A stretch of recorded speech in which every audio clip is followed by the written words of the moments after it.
So, ayun guys, hindi ako makapag-live na hour ng 1 oras. Ewan kung bakit ako na-hour ng 1 oras sa pagla-live.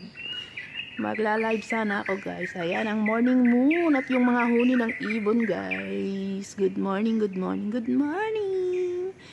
Good morning. Hindi ko alam kung bakit ako na-hour sa live.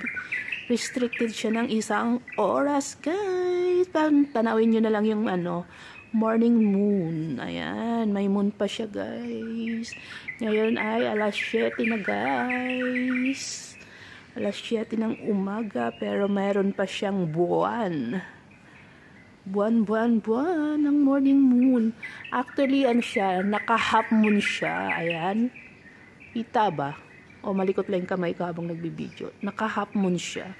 Pero ang liwanag niya guys. Ayan, zoom natin. Ayan, ganyan siya. Ang mga huni ng ibon.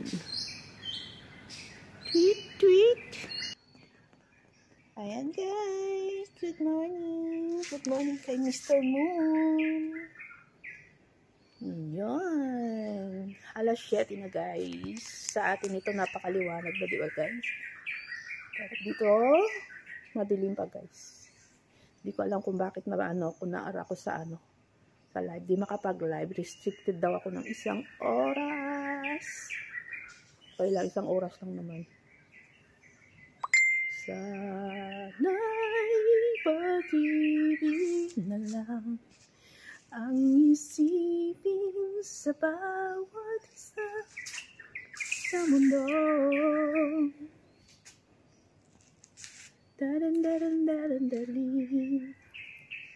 Ang daming huni ng ibon guys. Pero pagdating ng mga alas 8, alas 9, mga uwak naman yung humuhuni.